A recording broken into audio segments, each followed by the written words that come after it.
Just scientific, West Side, Maywood shit. You know what's going on, Blue Money Mafia. We in the building. So selected with my hoes, understand that I'm a boss. Bit the drip, McDonald's now. I'm stingy with the sauce. Ooh, lady getter, Mercedes whipper. I'm an ocean of money, you a lazy river.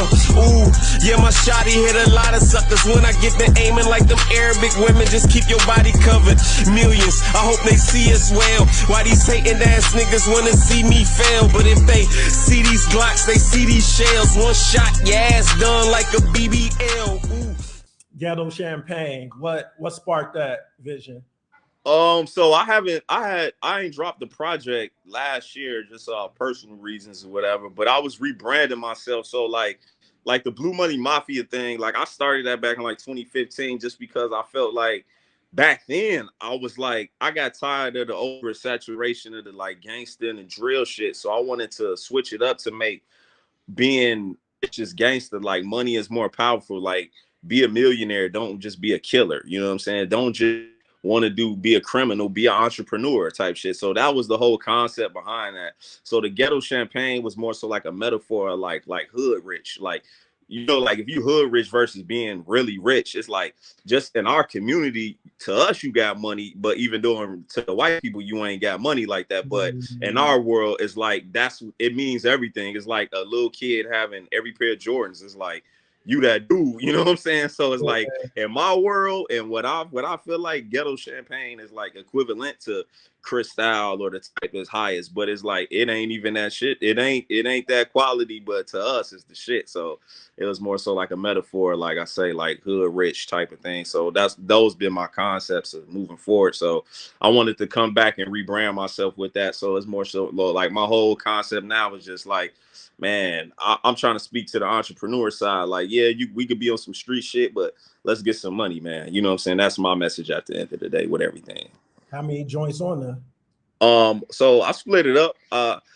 I've been still recording. I actually got like 13 tracks, but I'm just gonna drop it down to like 6. I'm just keep it short and simple, straight to it, just because you know how it is nowadays. People attention span, so it's like, you can barely get off 2 verses. Yeah, you better get them off in under 3 minutes, because shit, I don't know, man. It depends, but still though, it's like I still wanted to give enough to people to understand where I'm going with it. So it's like I feel like 6 was enough. It's like it's almost like back in the day, like a demo would have like 5 songs to just give people enough to understand you. You know what I'm saying? So I don't want to overfeed them or not give them enough. I just want to give them just enough so they can be like, I get it, and then building from there. Because like I said, I'm kind of rebranding since I ain't dropped nothing in a year. I'm trying to take a different direction. What would be your genre of music if somebody was like, man, like side dope, and I discovered this cat, and you just like putting people on to you as an artist? What is your genre? So you mean like kind of like style as far as like an artist I would probably compare myself to. So yeah. So it's crazy. Even while I was doing this project and while I kept doing more songs, like I was like at 12, 13 now, but I still got so many more that I just ain't record.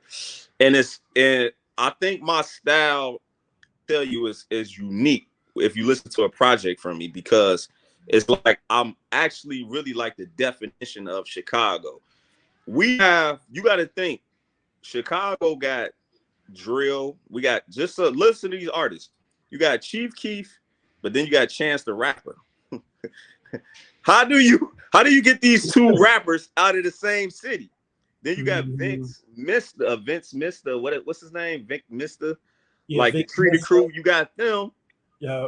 But then you got like you got like Little Durk. So it's like, damn, like you got Common, you got Kanye West, you got Twista. You got all these styles that's like really nobody can say they can identify that Chicago. Like, so my music can go to it could go.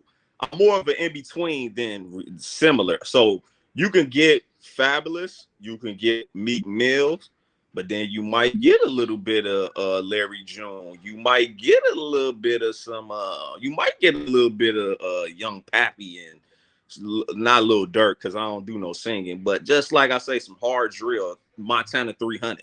So you might get a little sprinkle of all that. You might get some Benny the Butcher from out of me. You know what I'm saying? So that's my sound is not necessarily a distinctive sound in beats because I take from everywhere, but it's just more so of the substance and what you hear in my mentality that's gonna be there. But if you wanted to compare me to some artists, I would have to be more so like I say, a Fabulous and Meek Mills. You know what I'm saying? Because I do like lyricist type stuff, but I can kind of stay up to date what's going on. Crazy work, crack in the flesh and with the 80s birth.